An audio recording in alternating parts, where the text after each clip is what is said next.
It's 6 o'clock in London, 1 p.m. in New York, 1 a.m. in Hong Kong, 3 a.m. in Sydney. Hope you're getting more sleep this week, Sydney Stock Exchange IT team. 10 a.m. in San Francisco and 10:30 at night in Mumbai. Greetings, good morning, good afternoon, good evening, depending on where you are in the world. My name is Patrick L. Young. The IPO video live stream, Series 3, Episode 1 starts here. And the first four letters are FUTU. That's a 10-cent backed organization called presumably Futu.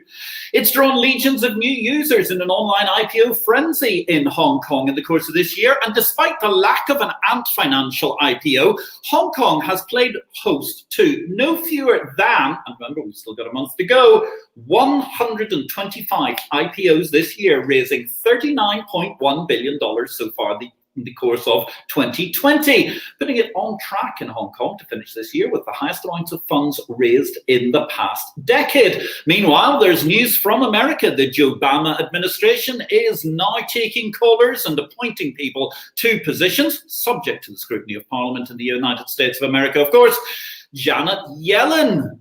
She's joining because, of course, she's 3 years younger than the president. So therefore, it's good to have a bit of, youthful exuberance in the building. She's going to be in the Treasury building as the Treasury Secretary.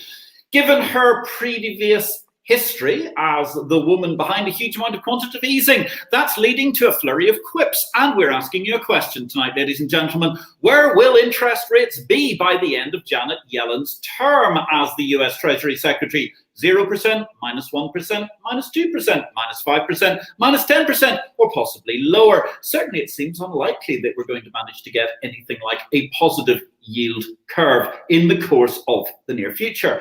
$39 billion have been raised in the Hong Kong exchange during the course of this year so far. And meanwhile, there was a deal yesterday worth 39 to 44 billion, depending on who was using their abacus at which point in the day. S&P Global acquiring IHS Markit, a shock exit from market founder Lance Ugla as part of the package. Admittedly, given the fact that he's staring in the face something like a $50 million package, as a result of a change in ownership, plus whatever stock he can manage to subsequently sell when he is part of the S&P Global organization, I presume provides an elegant degree of comfort for the future of his career after 20 incredible entrepreneurial years. Elsewhere, Tokyo Stock Exchange boss has bowed out in every sense of the world, buying and scraping, having been dispatched as responsible person for the October 1st Tokyo technology breakdown. No news yet on whether the ASX will be obliged to follow suit by the Australian regulators, albeit nobody is holding their breath. Now, ladies and gentlemen, at this point in time, while we look at China, is it seeking to out-Yellen the US in quantitative easing, and indeed at the same time launching a new 5-year plan, something you probably missed while you're paying attention to who it was that was managing to either victoriously lead home the field in the US presidential election or possibly have their presidency stolen from under them.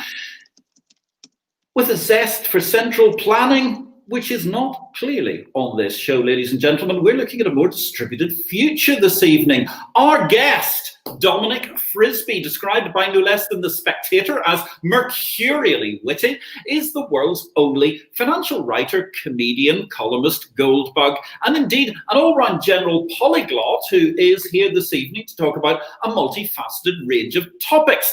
He is MoneyWeek in the UK's main commentator on gold in a regular column, which also delves into commodities, currencies, and cryptocurrencies. His books are Bitcoin, The Future of Money, written presciently, good grief, 6 or 7 years ago, back when almost nobody talked about Bitcoin, Life After the State, and a show which I think you originally had an Edinburgh Festival Show called Let's Talk About Tax, which spawned a book. Surely a first in the pantheon of financial literature, ladies and gentlemen. Daylight Robbery, the past, present, and future of tax. Don't forget to bang us a like down there, ladies and gentlemen. Tell us how much you like the show, or indeed add your subscription. This is IPO-VID Livestream. I am delighted to be with Dominic Frisby this evening. Dominic, good evening. Where in the world are you today? I'm in London, in sunny southeast London. It was a beautiful winter's day today. Good to hear altogether. Well, we can see some of the exciting Beautiful posters you have behind you. They're not necessarily high art, but they are nonetheless very interesting in the topics of what we're going to be talking about this evening. But tell us, I mean, how do you manage to get into the business of being a stand-up comedian and many other things beside? Your silky tones are well known for voiceovers in the world of British television, and indeed many cable channels the world over. How do you manage to get into that in the first place before you then manage to morph into the world of finance? It all started. I left drama school and I wrote a song, and I was trying to get the song made into a Christmas novelty single. This was back in the 1990s. And I phoned up my friend from university, and I knew he was a music agent. And I said, can you help me turn this song into a Christmas novelty single? And he said, no, I can't, but go and perform it at my brother's club. So I did. And his brother's club was a comedy club called Up the Creek in Greenwich. And the bloke who ran it, his brother, was a chap called Malcolm Hardy. And I was very lucky. The gig went very well. And Malcolm said, oh, I'll book you again. And so I just found myself, you know, being paid cash in hand to be a stand-up comedian in the late 1990s. It was quite by accident. It was not something I ever particularly wanted to be. And but it's quite a nice lifestyle. And then I made a bit of money. And from that and from doing voiceovers is quite a well-paid profession. And I was trying to invest it, and I didn't trust all these fund managers I kept meeting who wanted to take their 1% and 2% here and there, and I didn't entirely trust them. And there were all these people talking about gold on the internet, and I was quite persuaded by all the gold arguments. This was 2005, 2006, and I was trying to find out a means to talk to them all. So I started doing a podcast, rather like you, and interviewing them. And the podcast was quite popular. And one of the people I interviewed said, oh, do you want to come and write about commodities for our magazine? And that was Marin Somerset Webb. And that was a magazine called MoneyWeek. And I said to Marin, I'm not entirely sure I'm qualified. And she said, no. We need people who can talk about finance in a language that ordinary people can understand. And the column was quite popular. And I was usually writing about gold. And gold was in a bull market at the time. So you know, everyone looks like a genius in a bull market, and I look pretty clever because my calls were good and people made money following what I said. And so it's all really a snowball of accidents, really, Patrick. Quite fascinating altogether. It's intriguing how you spend all of these years assiduously trying to come up with an incredible plan, and ultimately, what was it Eisenhower said? You know, plans are everything, or planning is everything, but plans are nothing. So, ladies and gentlemen, if you've got a question for Dominic Frisby, send them over to us wherever you're watching us live at the moment. We'll be delighted to talk them through with our guest today. He's going to talk to us about all manner of things, and indeed moving straight ahead into, you got into gold. So what happened? Did you fall out of gold? I mean, fall out of love, or what was the ultimate end result of this relationship? Well, it's very interesting, I think, because I think we're seeing it again now with Bitcoin hitting record highs, and also Tesla, you know, the extraordinary financial success story, or the investment success story that is Tesla. And there's two dynamics. Firstly is, you know, I think I fell too in love with gold. And, you know, if you fall too in love with an investment, and particularly something like gold, where it's very political, it becomes a bit of a religion. And the most diehard gold bugs are, you know, fiat money's going to collapse. We're going to go back to a gold standard. And there's this sort of worship of gold. Now, I have a lot of sympathy for that. But that worship of gold led me to stay long for longer than I should have. You know, the warning, gold peaked in 2011, but we basically had a year to get out of the gold market. 2012, gold was pretty much flat. And then 2013 is when the skids came to it, and it went into, you know, 5 or 6 year bear market. And maybe gold only fell by 30%, something like that, which wasn't the end of the world. But what was the end of the world was the mining companies, you know, lost 95% of their value, even like the large caps. And it was a total disaster.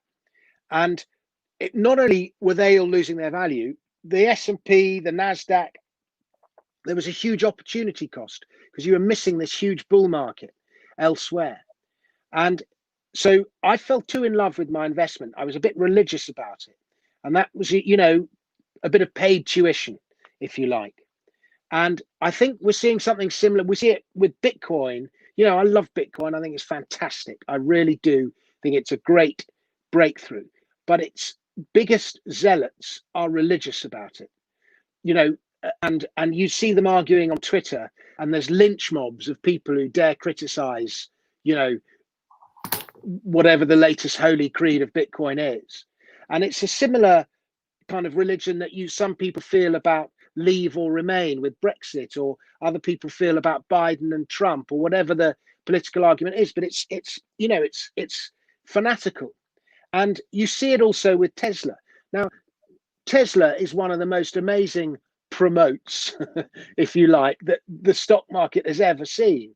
It's a brilliant story. There's a guy who drives a Tesla in my street, and I walk past it every day when I walk to the co-op at the end of my road, and I admire the Tesla. I think it's a beautiful car, but you know, the valuations of Tesla are extraordinary, and people have come to sort of worship at the altar of Tesla.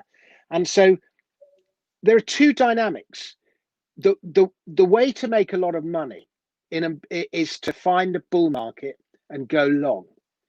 And if you want to stay for the duration of the bull market, it's really important that you fall in love with your investment. If you're a bit cynical about your investment, you're likely to jump off too soon. You really have to believe in it. But at the same time, if you believe in it too much, you'll get caught in the bear market. So it's a very difficult balance. You have to believe in it. You have to believe in that God, but at the same time, you have to know when that God's time is up. Does that make sense?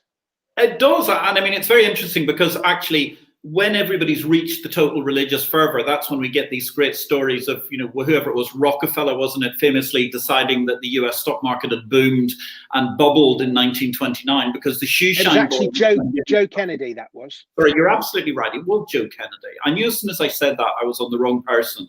And those are the sorts of stories that, you know, do typify this sort of thing. So then talk to us a little bit about, I mean, we'll jump back and forward, but talk to me a little bit about this Bitcoin. How did you find out about Bitcoin, and how did you therefore come into the cult of Bitcoin? Well, when I was writing Life After the State, that was a sort of the philosophy of Life After the State is basically outlining a fairly libertarian small state argument, and the argument that we have too much state in our lives and we'd all be a lot better off if, rather than, you know, government being 40 or 50% of GDP, if it was closer to 15 or 20%. And I tried to explain how and why it is that government grew to be so big. If you look back in 1900, at the turn of the 20th century, government was only about 10% of GDP. And the first big turning point was probably the First World War, or the National Insurance Acts that led up to it. In America, the introduction of income tax in 1913.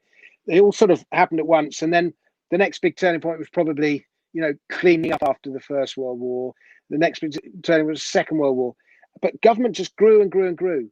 And my conclusion was that the reason that government has been able to grow so big is that it has total control, effectively, of the money supply because of fiat money.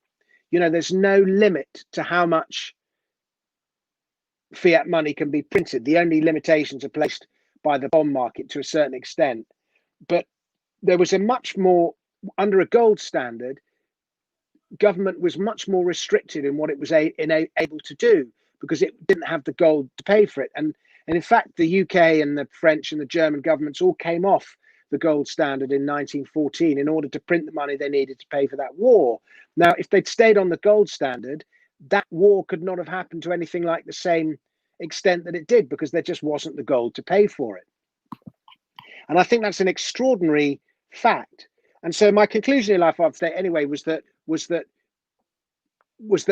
it was this fiat money that had enabled government to grow as big as it had. And so if we were to put a limit on how far government can grow, we need to go back, we need to reform money. Money is the sort of the answer. And then as I was writing it, somebody invented, or Satoshi Nakamoto invented Bitcoin, and people started emailing me. They knew I was a big champion of money reform, and people started emailing me. And this would have been 2011, 2012. And I sort of ignored their emails because I was so in love with gold at the time. And I was thinking, well, yeah, they should invent a cryptocurrency that's backed by gold and be fine. And I didn't take the time to find out as much about it. And then suddenly Bitcoin went to $1,200, the same price as an ounce of gold. And I was like, oh my God, I've missed this stupid thing. And people had sent me, I had a few Bitcoins because people had sent me them to try and get me interested. And so my catch-up trade, if you like, was to write the book. I thought I've missed the, you know, and it kept doubling. And one of my rules is never buy after something's doubled, because I was in my junior mining stocks, and you shouldn't touch them after they double. But Bitcoin kept doubling and doubling, and I was like, I can't buy it. It keeps doubling. And you know, so many people have been through the same journey with it. And so, yeah, the book was my catch-up trade. It's amazing to think of it as a catch-up trade now, because it was actually the first book on Bitcoin by a recognized publisher. Yes, and it's quite incredible. And that was when, 2014, is that right? Yeah, it came out in 2014, in the first crypto winter. The first crypto winter. And quite interesting. Bitcoin was $500. It was about $300 when it came out. When it came out, yeah. And it was quite interesting, because the epitaphs, people couldn't write the epitaphs for it fast enough at that juncture. It was all over, yes. I mean, how many boom and busts has Bitcoin had? It's incredible. Yes, it is quite incredible. So, and what's going on? Do you know why I think that is? Tell me. Because, you know, you always get these bubbles around tech, new tech. Mm-hmm. You know, the internet, railways, Tesla, biotech stocks. Do you remember 3D printing in around about 2015? Yeah. That was going to change the world, 3D printing. So tech always attracts new bubbles, and Bitcoin is a tech, but it's also a new system of money. And so it's like, it's you know, if Marvel Comics were designing the ultimate bubble superhero, you'd struggle to come up with something that's got more potential to be a bubble than Bitcoin. Limited supply, new technology, new system of money. It's going to save the world, according to its you know, keenest advocates. It's about as bubbly as it gets. Yes, it is interesting. And I mean, to go back to the religion point that you make, it has had this amazing series of advocates. I mean, I remember while speaking at a Bitcoin conference in 2012, it's one of the first conferences in Poland, and I got up and said various things, and they were all with me, because I appeared as bloke in suit suddenly wants to talk and said, look, I support you, I understand, this is wonderful. And they weren't really paying attention until I said some pro-Bitcoin things. And they all thought, this bloke's great. And then I said, the one thing you've got to understand, though, is that Bitcoin is not going to be the only cryptocurrency, and there will be other cryptocurrencies coming soon. At which point in time, they all went incredibly sour. Unfortunately, didn't have any drink cans to throw at me, because they would have been trying to lynch me. And it's very interesting, that sort of one truth, you know, one true belief. So where do you sit on the scale of Bitcoin changing the world and cryptocurrency changing the world? AKA, where do you see the role of each in that process? Well, it's quite interesting, because the finite supply was designed into Bitcoin. It's part of the thing, the finite supply. But what he didn't put into the design was stopping all the forks. So there's plenty of forks out of it. And there's no finite supply of other cryptocurrencies. There are thousands of them. And so, but what Bitcoin, and probably, you know, there are other cryptocurrencies that maybe in some ways are better than Bitcoin. There's more that you can do with them, or they have faster transaction speeds, or they're more private, or they're more user friendly, whatever it is. There's all sorts of reasons why they might be better. But what Bitcoin has that is this incredible network effect. You know, it's become the sort of halfway point between fiat money and crypto.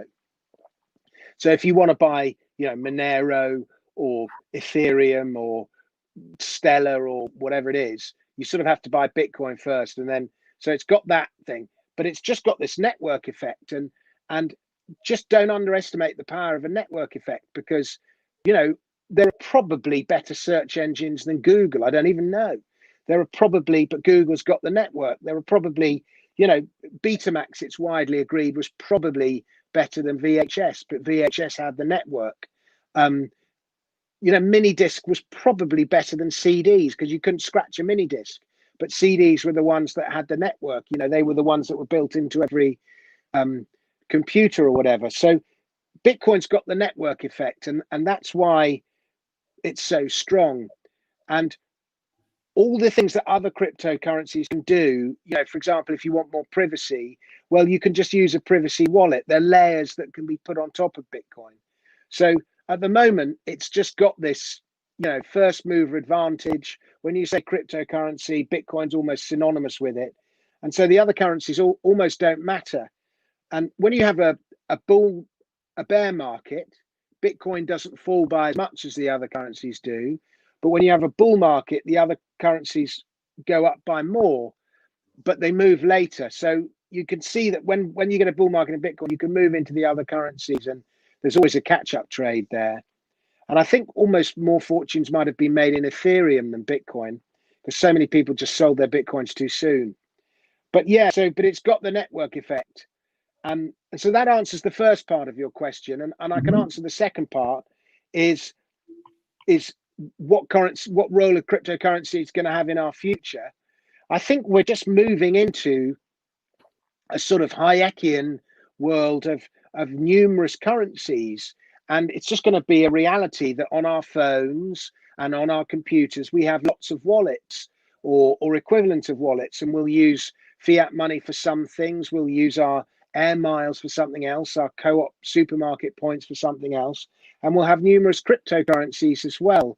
Where people are using cryptocurrencies most is free to make and receive payments, is freelancers in the freelance digital nomads who work in the internet economy. That's where it's going to find the most use.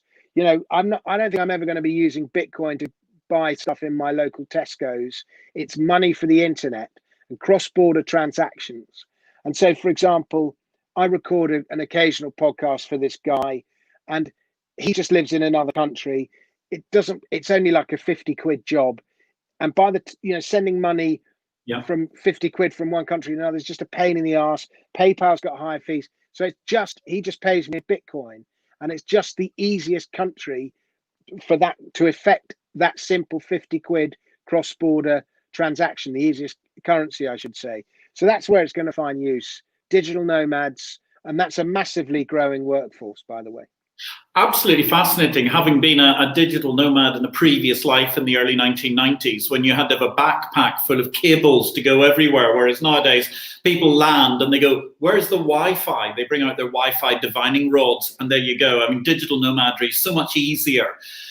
We've got a couple of questions coming in. Fabulous. Thank you very much. Said Asif Zaman, I'm going to come to your question in just a moment, because actually it flows on beautifully from, we've got a question from one of our previous guests to this show, Andy Ross, the Chief Executive of Curve Global. That's a subdivision of the London Stock Exchange Group. Andy's asking, do you think, Dominic, that central banks will stop or prevent Bitcoin or other cryptocurrencies? I.e., can it get too big that they can't take the risk or the ability to control fiat money?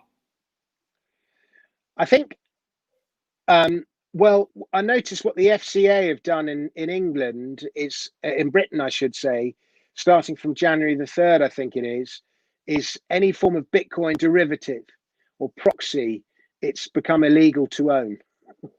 So, if I wanted to buy a Bitcoin ETF, for example, or if I wanted to spread bet Bitcoin or buy Bitcoin CFDs or something, they've made that illegal. So I think that's quite an interesting development, and they've done that under the guise of your own safety. But they haven't actually made Bitcoin illegal. George Osborne was actually a big champion of cryptocurrencies. He wanted to turn London into a bit of a crypto hub, and he had himself photographed, buying some Bitcoin from a Bitcoin ETF. So, that view seems to have changed. I don't, that is a common argument that, Bitcoin will be made illegal. I think it will probably be made illegal in the more tyrannical, large state regimes, and the more money they print, the more you go down the route of large statism. So I guess it is a possibility, but they should have done it years ago, but they probably just didn't see the threat that it was. It was always this sort of novelty, and nobody really had the courage to close it down, and it's grown. And to close it down now, they'd be killing such a big economy that, and all they do is, I mean, you know, never underestimate the stupidity of governments, but all they do is just drive that crypto economy into another country when surely you want it in your country and have all the benefits. But so I think it's a possibility, but I'm not as concerned about it as others are. So that brings us very elegantly to actually the point that Said Asif Zaman is making. Hello, good evening and welcome. And he points out the comment to Andy Ross that is effectively that, you know, essentially central banks have tried and now central banks are going for their own digital currency. So I'm curious, what do you think of this central bank digital currency move, Dominic? Yeah, well, that's definitely on the cards, and it'll, like all these things, it'll probably come quicker than you expect. And I do think we're going to get central bank digital currencies, and we'll all have our wallet with the central bank, and it'll be tremendously efficient, especially for things like cross-border payments, and it'll reduce international reliance on the US dollar as the reserve currency, which is another reason, particularly the ECB are agitating for it, and the IMF. It's also going to be a way by which they impose negative interest rates. Yeah. Because you have your savings with the central bank rather than with HSBC or wherever. You have your money with the central bank and they impose negative interest rates. But it would also be the means by which you receive your UBI, your universal basic income. And, you know, a year ago, I didn't really think UBI was a realistic possibility. But because of COVID-19, it sort of happened by the back door, you know, furlough and all these various subsidies that are being issued to help people out during COVID-19. They're effectively a sort of complicated backdoor form of UBI. But, you know, maybe going forward, if you want to receive your UBI, you will have to have an account with the central bank. And that's how and, you know, taxes will be collected that way. So central bank digital currencies are definitely something we're moving towards, and they will elevate the power of the central bank within our society. Already central banks have tremendous power, you know, especially since 2008 with all the money they've printed. When one body has control of money, they have tremendous power. And so the role of central banks in our lives, they're going to get more powerful within society, I think. And ordinary banks, commercial banks, will become less powerful. HSBC, Lloyd's, all those kind of things. It's interesting, money used to be created, fiat money I'm talking about now, when loans were issued. Mm-hmm. So for example, if I went to take out a mortgage on a house, I bought a house, I took out a mortgage on the house for whatever, £500,000 or something, the bank would actually people think that £500,000 that the bank lent me was based on its reserves. It isn't. It's based on the asset that's my house. And they would create that money against that asset. And that was how money is created. And so I think it was like 95 or 97% of money, something like that, was created through commercial banking. Well, that's going to change because now governments are creating money directly. And that will happen partly through central bank digital currencies. You know, governments will quantitative ease money and then distribute it through these wallets. But the other way it's happening is if you look at the bailout loans that a lot of small companies have been given, bounce back loans, I should call them. Like ordinarily, a bank would not lend money for nothing to a company that is about to go under because of a crisis. It would demand, you know, fairly punitive rates to compensate for its risk. Yeah. But basically, and I think they've estimated that half of those bounce back loans aren't going to be paid back because the companies who they've been lent to will have gone bust. But that bounce back loan money has been created through the banking system, but it's backed by the government. The governments will bail out the banks who lend that money, and then they'll bail out those loans, certainly. But that money will have already gone into the economy by the time that the company in question goes bust. You know, I've got my little bailout loan because I thought I've got a bounce back loan. I have a limited company. They're basically offering free money. I may as well take it.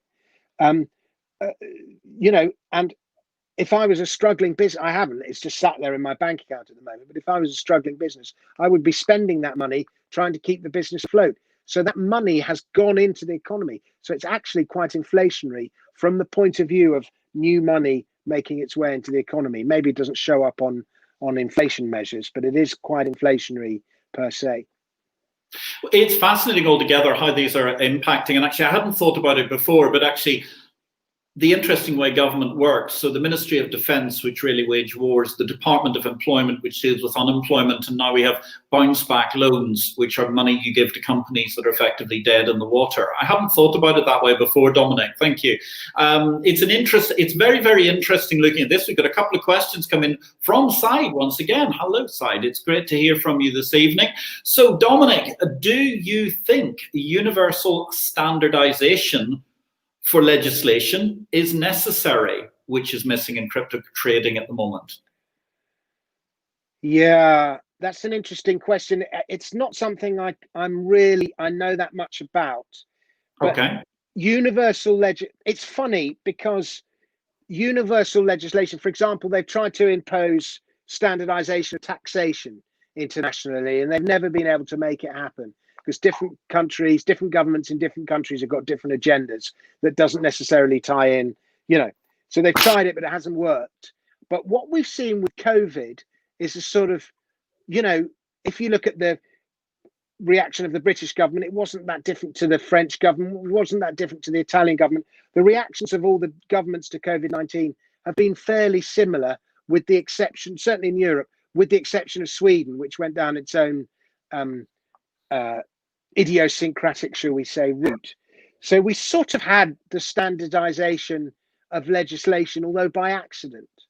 And so maybe somebody could campaign for some kind of international standardization of legislation towards cryptocurrencies, which would be a good thing. Or maybe what would happen is just that one country does it well or badly, and other countries just copy it. And in the case of COVID, I don't know who was first, but everyone seemed to be copying everyone else because they didn't really know what to do themselves. Yes, it's very interesting. And certainly we've seen the one problem with standardization of regulation at all points in time is, if you look, for example, at the European Union, well, crowdfunding, which was a huge growing thing 10 years ago, they've just managed to get a European Union-wide crowdfunding rule, and it actually ends up with a series of caveats. So in fact, there isn't pan-European crowdfunding because lots of different countries have got their own little idiosyncrasies, to use that very elegant word you deployed as well. That's quite fascinating. Thank you very much for the questions, Andy, Ross and Side. I'm going to move on to, actually, Side's asked us another question. Moving forward into the world of decentralized finance, what do you think is the future there for the decentralization movement, Dominic? Well, every year or two in the crypto world, there's some buzzy new thing. And I remember in the move up when it peaked, crypto peaked in 2016, the last time Bitcoin went to $20,000. Was it 2017? I've got my years muddled up now. I'm 50 and all the years just sort of blend into one. But there was a massive amount of excitement about decentralized social media. Yeah. And I was really excited about that because I could already see signs of censorship coming into Facebook and Twitter and YouTube and so on. And, it just worries me, all of that. And the reason that YouTube ironically grew so big in the first place is that it was totally uncensored. And once they had, the network effect, to go back to that word, once YouTube had pretty much a monopoly on online videos, then suddenly it got much more respectful about, paying royalties and not licking content and all the rest of it. Whereas in the early days, it was the total Wild West. And that's what enabled it to grow. But anyway, and decentralized social media was a thing. And so we were going to have, decentralized Twitter, and that meant it was going to be censorship free. And the same goes for decentralized video sharing and all the rest of it. And so there was a lot of excitement, and a lot of money was raised, and people were throwing investment at all these new apps, and it's just never really materialized. And so it might just been one of those little tech bubbles. And so I wonder if decentralized finance is having its own little hype cycle, and it'll have its own little hype cycle. There'll be a lot of investment. It's going to change finance, and then reality sets in, and we realize actually this is going to take 5 or 10 years to get the technology right, 5 or 10 years to build up the network, and the whole thing sort of deflates. But a few people stick with it, and they carry on, and then eventually you get your sort of next wave. What do they call that? The plateau of productivity, according to the Gartner's hype cycle. So I think we're in the first phase, coming to the top of the first phase of the hype cycle. Then you get the sell-off, and then you get the slow growth. DeFi is probably where .com was in about 2000. That makes sense. Yes, no, that makes sense. See, I think it's very interesting, but the difference that strikes me about decentralized finance is that the whole legal system has been created to have a form of centralization. So therefore, if you look at, for example, exchanges, such as the one Andy runs, who was asking us a question a few minutes ago, there is a belief that there must be something rooted in a physical position in London, even if it's all on computers, etc. And I struggle with the idea that decentralized finance is really going to take off, simply because it truly is running against the law. Whereas cryptocurrency, I can see cryptocurrency skirts around the law, or it maybe is not something that the government particularly likes, but that's very, very different. I mean, it's effectively like something squirting out of a false bottle rather than something that's fundamentally against the system. Yeah, I hear that argument, but what I would stress here is that there was a famous speech written by, I think he was the singer from the Grateful Dead, about the internet, and he wrote it in about 98, and it was a document, and it went totally viral, and it was, "You governments from the old worlds, you have no place here. This is uncharted frontiers where you have no power." Something like that. He phrased it better than that. But the crypto economy, the internet economy, is just a huge borderless economy on the internet that governments in particular often it's hard to know, particularly in the decentralized world, where that company, that decentralized company, is based, under which legal jurisdiction does it fall. So you've got this sort of crypto world that is to a large extent beyond the power of government. So I take your point that it's against the law, but who is imposing the law in a borderless, intangible digital world? I think that's a very interesting point, and certainly as things become more and more popular, you can see how it effectively creates its own parallel universe. Something like, well, Second Life, to talk about other things that were great bubbles once upon a time and have almost disappeared from view. But bizarrely, one of the biggest uses of cryptocurrency is in these, VR games, online games. That's one of their biggest applications. And, is that the real world or not? I think that's that's a remarkably useful question, and who knows what reality we're all in at the moment. You're absolutely right, and yes, it's fascinating. Said Zaman, thank you very, very much for all of your questions. Really great to have you on the show today.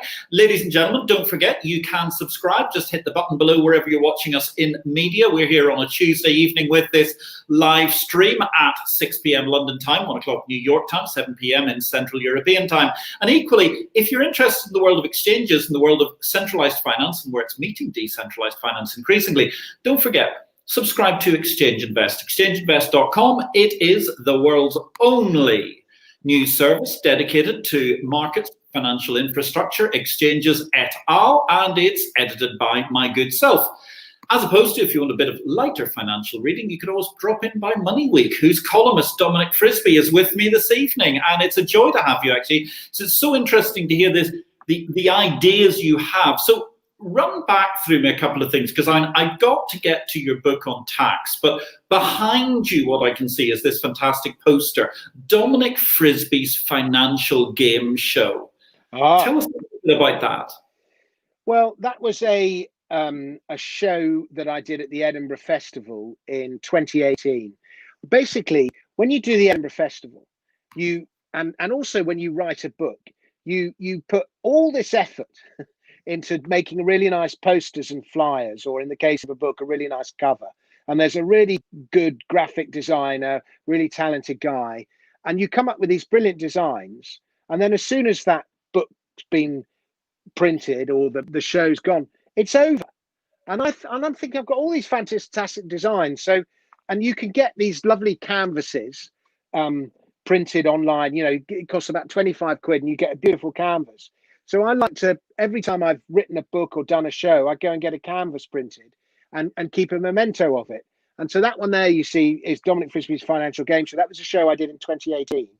And it was basically, I was trying to sort of, it was at the intersection between the traditional game shows like Play Your Cards Right and The Price is Right and things like that, and the sort of more highbrow game shows like Mastermind and QI and so on. And the idea was I got some sponsorship from some Bitcoin companies. So I had loads of prizes to give out, but all the prizes were related to money in some way. So we had silver bars, yesterday's money, cash, today's money, Bitcoin Cash, tomorrow's money. And we also had subscriptions to MoneyWeek. So you had some advice on how to spend it. But all the questions were related to money in some way. So I don't know if you remember Play Your Cards Right. There used to be a scene where Bruce would play the cards and everyone would shout higher, lower, higher, lower. Well, we did that, but we did it for house prices.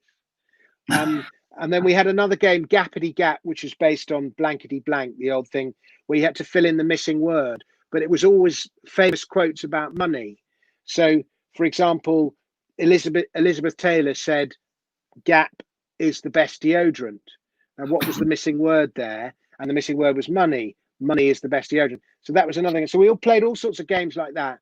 And it was sort of a bit pub quizzy, but it got quite tense at the end because there was 500 quid in the safe and the guy was trying to crack open the safe. So it was great fun. And that's what that show was. It was basically a game show from the Edinburgh Festival in 2018. Absolutely fantastic. So another show that you had at the Edinburgh Festival led to your latest book about taxation. Tell us the story of that. Well, that was a show in 2016 called Let's Talk About Tax. And I mentioned at the beginning of the show that I was convinced that governments were able to grow as big as they had because of their control of money. And if we were to save the world, you know, we need to fix our system of money. And the next idea I had from there was that, in fact, tax, you shape a society by the way you tax it, how free or subordinated its people. Because the amount you're taxed is basically a measure of freedom. You know, if you're taxed 50% of everything you earn, you're not that free. If you're taxed 15% of everything you earn, you're quite free. A slave is taxed for 100%. He doesn't even own his own labor, his own body. He's got, you know, and whereas in an anarchy, there's no taxation at all. So you're totally free. So taxation is like a measure of freedom, and you shape a society's destiny by the way you tax it. The greatest societies in history, the most innovative, the most innovative, and so on, have always been low tax jurisdictions. Whereas the most disastrous ones, you know, North Korea, the Soviet Union, they've always been very high tax jurisdictions. And so I started looking at history, and then I got this idea that actually I looked at every sort of great event that you might think of: the birth of Christ, 1066, the Second World War, the English Civil War, the American Civil War, the French Revolution. And you suddenly thought, behind every great event in history, there is some kind of tax story that is very often untold. But without that tax story, that event could not have unfolded in the way that it did. Every war in history was funded by taxation. Every conquest is about taking control of the tax base, the land, the labor, the produce, the profit. Every revolution is a rising up against some kind of injustice, some inequity perpetrated by the tax system. You know, most religions were systems of governance of which taxation is a key part. Mary and Joseph were in Bethlehem to pay taxes. Otherwise, they wouldn't have been there had Augustus not levied that thing. So, you know, there's a tax story at the birth of Christianity. Forbidding to give tribute was the crime for which Jesus was eventually crucified. So there's a tax story at his death. So I just suddenly thought, once you start looking at the world through this prism of taxation, everything makes sense. Why the world is as it is, why history unfolded in the way that it did, what we need to do to change it. And so that is basically daylight robbery, how tax shaped our past and will change our future. And I try to sort of retell the history of man through this new prism of taxation. And I look at the world around us today, and then I talk about what I think is going to happen in the future. It's amazing. I cut a couple of chapters about the future out, but one of the, just because I thought the book was better without them, but all the stuff about the future, quite almost by accident, has turned out to be incredibly prophetic this year. It was written before COVID-19, but everything I said was going to happen has happened much quicker than I expected, just because of COVID-19, the acceleration of money printing, which is it's inflation, it's taxation without legislation, but in particular the rise of remote working.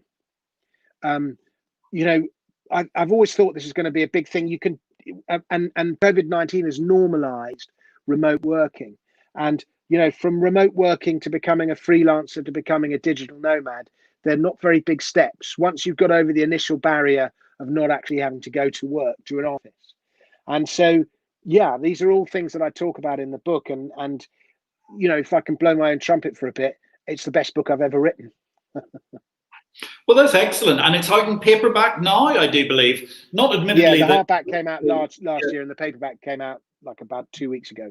Yeah, foolishly, I just bought myself a copy of the paperback, but unfortunately, logistics are completely and utterly befuggered thanks to COVID-19 at the moment. So I've got that to look forward to maybe before Christmas. But a couple of my friends have been reading it and say it's an absolutely fantastic book. It's got rave reviews, I know, and it's really, really very interesting to hear the history of taxation. And I think most interestingly, the person who said it was one of the best books that they'd ever read actually lives in Monaco. So if you live in Monaco and you think a book about taxation is one of the books you've ever read, that's got to be praise indeed, hasn't it? I mean, it's one of those things. So meanwhile, you've got something, I mean, you've been involved recently with a company in Canada, and you've actually been the CEO of a publicly listed company until quite recently as well. An interesting side segue of your peripatetic career. Yeah, that was just, funnily enough, an old friend from the mining industry who happened to know that I'd written this Bitcoin book, and he had a shell in Canada, and he was looking to turn it into some kind of Bitcoin vehicle. And so me and another guy got involved, and then eventually I became the CEO. Unfortunately, I had to step down. In the spring, my dad was ill, and then he passed away, and I just had to step down. I had so many things going on with my family. But it's a nice little tiddler. I think it's probably market cap's about 8 million at the moment, and it's got about $5 million worth of Bitcoin in there. And it's got some really interesting Bitcoin investments. It's called Cypherpunk Holdings, listed on the Canadian Securities Exchange, the CSE, which is sort of one of the, the exchange for the more daring, risky, racy stocks, if you like. But there's some good people involved: John Matonis, Mohammed Adam, Mo Adam, and a chap called Tony Guoba is the new CEO, Lithuanian poker champion. Don't mess with him. Not the man to bet with at any point in time. Thank you very much, Khaled Khan, for your comment. Very informative in relation to context of tax and history. Appreciate the feedback. Ladies and gentlemen, hit us with a like or send us some feedback, or drop by exchangeinvest.com and subscribe to our newsletter, which is not about taxation. It's about something even more arcane in the world of bourses and exchanges. Read, of course, by the likes of the Canadian Securities Exchange, where Cypherpunk Holdings is listed. Said Asif Zaman asked another question, Said, and it's very interesting. Do you think the big fishes will end up controlling cryptocurrency? And I mean, let me add something to that, because actually there's all of this talk at the moment where the new well, arguably the new incoming American regime, they've said that, they're worried about China actually controlling the mining of Bitcoin, et cetera, et cetera. Now, here we've got a question. Is it going to become an oligopoly effectively? Do you think the big fish will be controlling crypto trading? Well, one of the arguments, I'm not sure if I buy the argument, but the last correction started. This is the 2016-2017 bear market started when Bitcoin first was listed on the COMEX. And so a lot of people immediately thought there was some kind of conspiracy going on there. I think the banks will struggle to control it just because, the supply is so distributed. And how do they control that supply? And it's in small hands. There's a few Bitcoin whales, but it's just there's so many small players. Like Cypherpunk Holdings has got, I think, 270 Bitcoins, and it's the 9th largest institutional holder of Bitcoin in the world, public. And it's only got like $5 million worth, which in the global scheme of things is pretty small fry.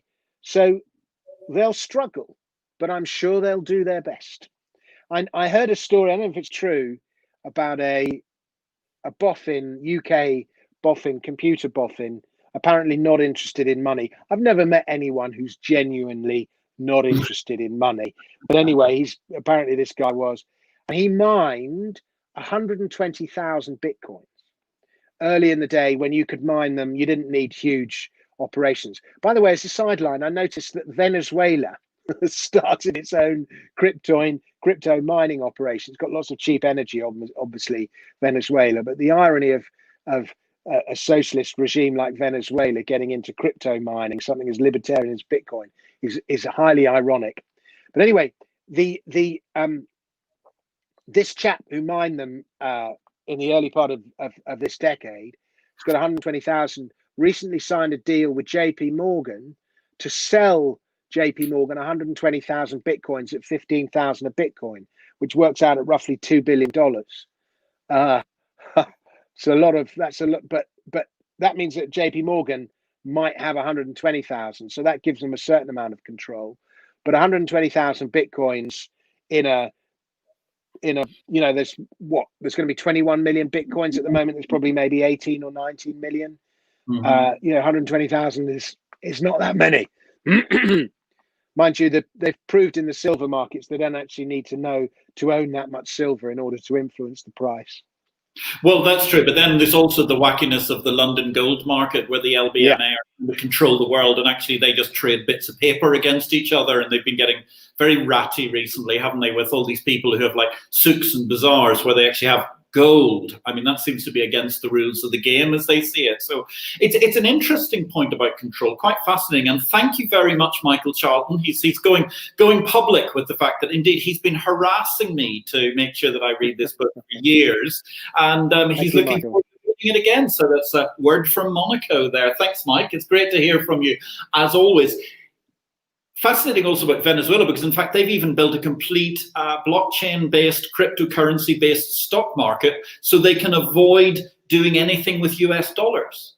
And that's a point I think you made earlier. Interesting, because they're mining, they've got their own complete exchange now, trying to keep themselves sort of on the grid, but off the grid, as it were. It's really, really interesting. But indeed, isn't it fascinating that you end up therefore with the ultimate libertarian object is now the thing that is most prized by certain dictators? Just makes me laugh thinking about it. It really does. And the other one I thought was really interesting are these stories that, North Korea is possibly mining Bitcoin as well, because that's the way for them to get hard currency. It's intriguing because certainly talks about the ecosystem that's been built up, which really becomes quite different. So just explain to us briefly, what does actually Cypherpunk Holdings therefore do, apart from holding this number of Bitcoin? It's a holding company, so it holds Bitcoins. The idea was we used to buy other cryptocurrencies. We had some Monero at some point and some Ethereum, but Mo and John are Bitcoin maximalists, so we ended up dropping those and focusing on the Bitcoin. And we made some investments. It was actually set up to be a company that invests in privacy technology. I was convinced that privacy was going to be a huge narrative over the course of this next decade. You know, when we realize how much of our privacy we've given to, you know, our mobile phone. And what was the one I had? Yeah. Oh, like this happened 2 days ago. I was walking the dog in the park, and I suffer. I used to swim a lot when I was younger, and I've got a thing called swimmer's ear or surfer's ear, which means my ear canals are very narrow. And so if I get a slight build-up of wax, I lose my hearing very quickly. So, and I lost my hearing. And so I was walking the dog and I was Googling on my phone, what do they call it? Ear suction clinics, one of those places you go where they suck the wax out of your ear. And I Googled on my phone, ear suction clinic. I got the phone number of one near me and I phoned it up to make a reservation. Made the reservation, put the phone down, opened, for some reason, I opened Facebook on my phone. You know, often, you know, I was just playing with it while I was walking the dog to see, you know, whatever somebody was doing on Facebook. And it's selling ear suction clinic adverts at me. How did it know that? Oh. It was listening. It was either listening to my phone call or it was looking at what I was Googling. Either way, Facebook has no right to know that because I was Googling it on Safari or whatever the web browser on my phone that I use is. So I just find that extraordinary. And you know, and I had one the other day, this was about a year ago, where I was standing with my daughter. I was going skiing the next day and I said, should I bring my Timberlands or my hiking boots? And my daughter goes, oh, you should bring your Timberlands. And I said, yeah, but they're a bit worn out. And I got into bed and I was playing on my phone in bed and Amazon's trying to sell me Timberland boots. How did it know? And so, you know, it's fine if it's just trying to sell, if it's making my life better and it's, you know, prompting stuff that I genuinely need, then fair enough. But if that information is falling into malevolent hands, you know, and there's all this stuff about NHS track and trace and, you know, that sort of information, it's fine if it's as an innocuous as just marketing you some product, but that can be used against you in the wrong hands. And it's a very serious issue. So I was convinced that this privacy story was going to be a huge one. So we set up Cypherpunk Holdings to be a privacy technology holding and investment vehicle. So you would buy Cypherpunk Holdings and that would be how you got exposure to privacy technology investments. That was the idea behind it. Okay, very, very interesting altogether. So look, we're literally into the last couple of minutes of the show. Thank you very much, Khaled Khan, for your email. We're going to be in touch. We really appreciate your interest in IPO-VID. That's absolutely fantastic. And we actually have a very final comment, which I'm going to give to Said Asif Zaman, because you've been so active today. Thank you so much. There is news that China has started one of the biggest real-world trials for its digital currency as it pushes closer towards creating a cashless future. Will this be decentralized or could it be controlled somehow by government? Well, I think the clue may be in the question, but Dominic, what do you think? There's no way that it's going to be decentralized. There's absolutely no way. They were toying with the idea, apparently, of backing their digital currency with gold, which would be rather nice. This has always been the gold bug's wet dream, is China wanting to put the yuan on some kind of gold standard. But I just don't, you know, China has bought massive amounts of gold and the gold backing gives its yuan credibility. But I just don't think a government that's instinctively as authoritarian as China is going to be in favor of gold. But anyway, it's digital currency. There's no way it's going to be decentralized. Absolutely no way. That is, I think, the perfect bombshell note on which to end this evening's show. We're 1 hour in. Dominic Frisby, it's been an absolute joy to chat with you. Dominic is the author of multiple tomes, including Life After the State, and indeed the first book on Bitcoin, The Future of Money, from a large-scale publisher. But most importantly, recently, he is the author of Daylight Robbery, the past, present, and future of taxation. You can catch him all the way through the ether sphere. I'm sure if you just say Dominic Frisby to your mobile phone. It's anti-privacy actions. We'll find you millions of links to his wonderful songs, his comedy, his album, which is out for Christmas, which I do believe is going to be a major bestseller, and hopefully also your Christmas #1. Was it Better Something Kevin? Something Yeah, Kevin? I'm going to marry Gary. I'm going to marry Gary. I'm terribly sorry. Oh, Kevin's out there. I've offended you instantaneously with my last breath. This has been IPO-VID number 13 with myself, Patrick L. Young. Check out exchangeinvest.com for more about the world of exchanges. We're going to be back soon. And for now, thank you very, very much to Dominic Frisby. I hope we'll get a chance to talk about the future of money again in the not too distant future. Ladies and gentlemen, have a great rest of your day. Thank